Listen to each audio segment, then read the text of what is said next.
जो विषय है बहुत गहन विषय है। ये विषय में जितना ही उतरेला आदमी उतना ही बड़ो आनंद आवे। लेकिन गुरुमुख के द्वारा, वेदांत गुरुमुख के द्वारा ही समझने को विषय है, अपने आप समझने को विषय नहीं है।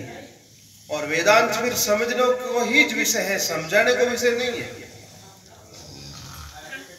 ज्ञान केवल समझने का ही विषय है, समझाने का विषय नहीं है।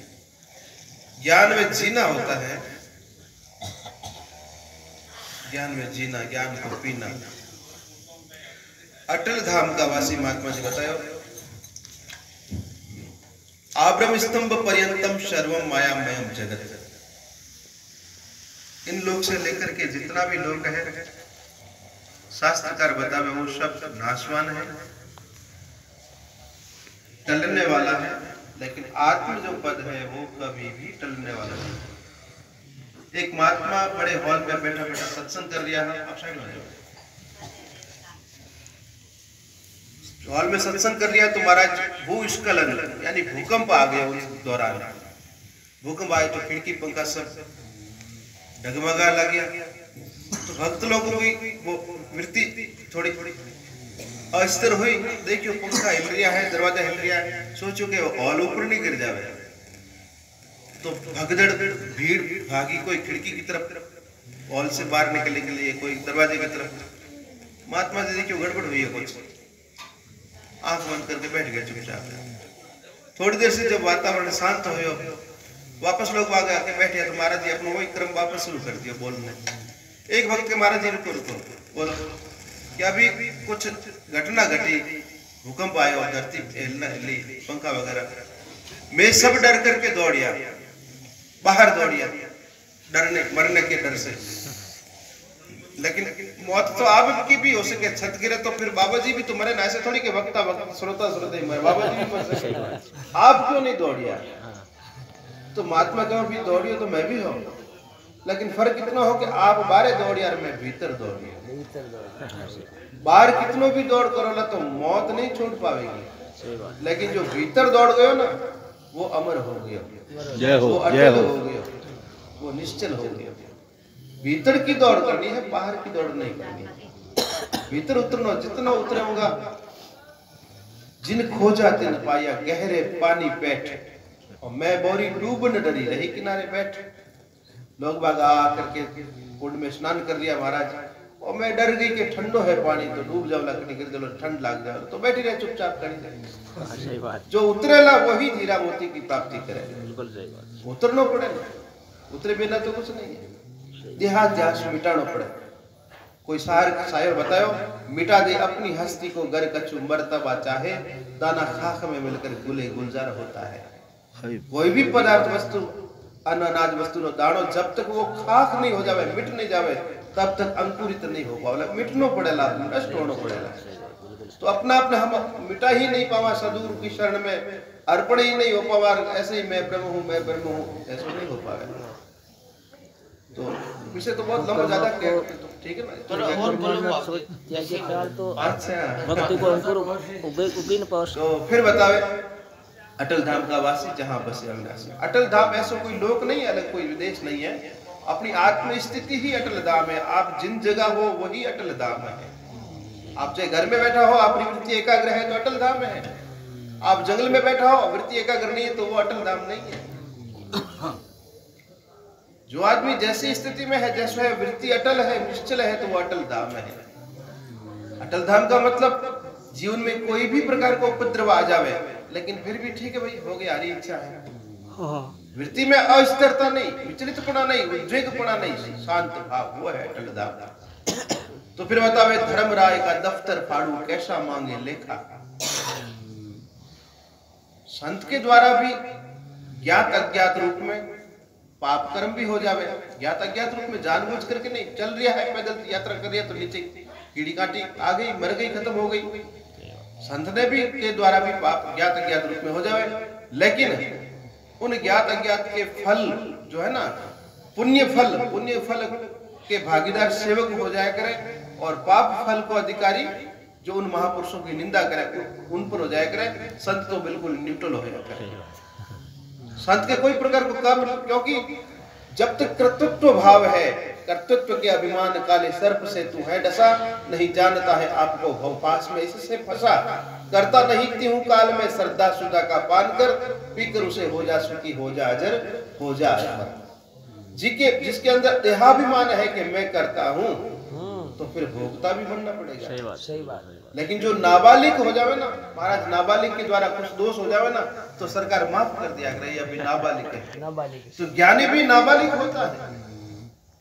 ज्ञानी की वृत्ति, ज्ञानी का भाव, ज्ञानी की क्रिया बालक की तरह होती है। कटी कटी तो शास्त्र में बताया, ज्ञानी ने पागल की पदवी दी गई है। ज्ञानी पागल होता है, बावरा होता है। पागल को भी कोई दोष नहीं लगता, अगर उसके द्वारा कुछ हो जाए गड़बड़ सड़बड़ तो पागल बरी हो जाता है, क्योंकि पागल को होश नहीं है कि मैं करता हूँ। जिसमें मैं है, मैं करता हूँ। महाराज एक चित्रकार हो, बड़ी ऐसी मूर्ति बनाते हो हूबहू कि आप पहचान नहीं सकता कि महाराज की मूर्ति है या महाराज ए बैठा है, जो ऐसी कुछ 19-20 भी नहीं, बिल्कुल सेम टू सेम ऐसी मूर्ति बनाते हो। अब भी आदमी की जब मृत्यु नजदीक आई ना, तो भी ऐसा हो कि आप कुछ ऐसा कार्य करा ताकि मृत्यु ने भी छल सका, तो वो अपने जैसी की जैसी 10, 20, 50 मूर्तियां बना दी। कोई मूर्ति बैठी है, कोई मूर्ति खड़ी है, कोई मूर्ति सो रही है, कोई मूर्ति अलग अलग क्रिया में बैठी।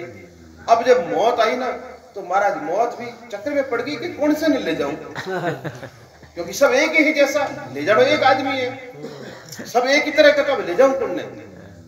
तो मौत भी फिर एक विधि चक्र चलाया।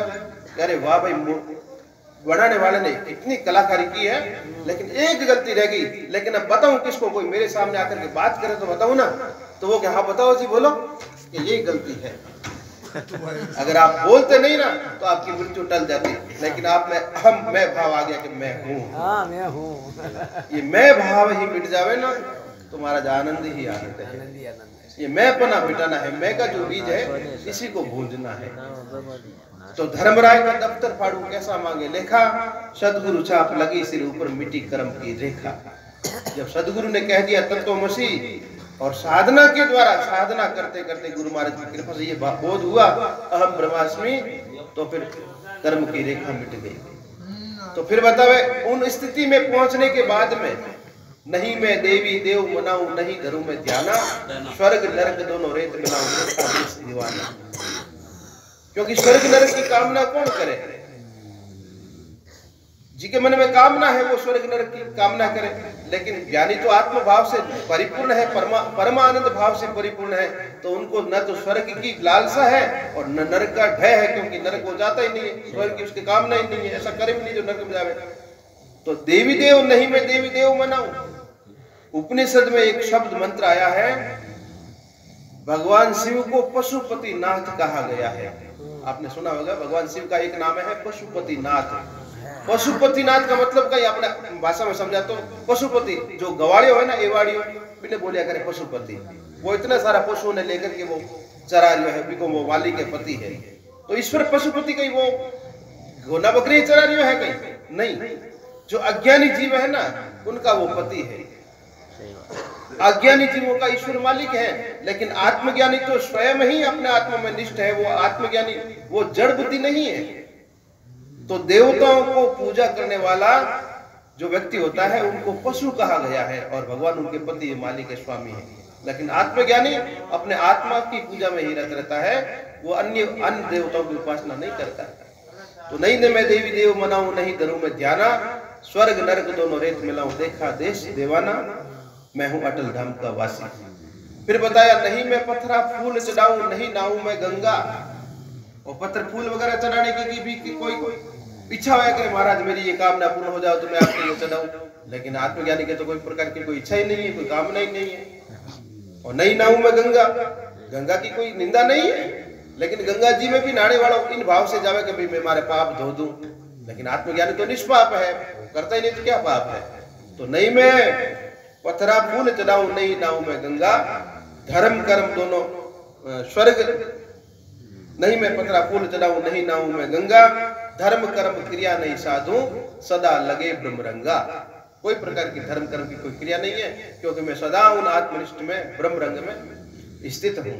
अंतिम पंक्ति में बतावे, मन पवना की गति नहीं पहुंचे, वहां घर खेल हमारा। जो आत्मस्थिति है, उन आत्मस्थिति में न तो मन ब्रह्म है, मनवाणी अगोचर। आत्मपद जो ब्रह्म पद है वो शब्द अतीत है, अतीत से अतीत है। उन पद में कोई भी प्रकार की क्रिया अर्थात नहीं पहुंच सके, मन बुद्धि आदि अविषय है। तो मन पवना की गति नहीं पहुंचे, वहां घर खेल हमारा। हंस साहिब कहे ये निज पद, कहन सुनन से न्यारा। न तो कहने में आ सके न सुनने में आ सके, क्योंकि ये अतीत है, परे है। ओम शांति। सच्चिदानंद भगवान की जय हो।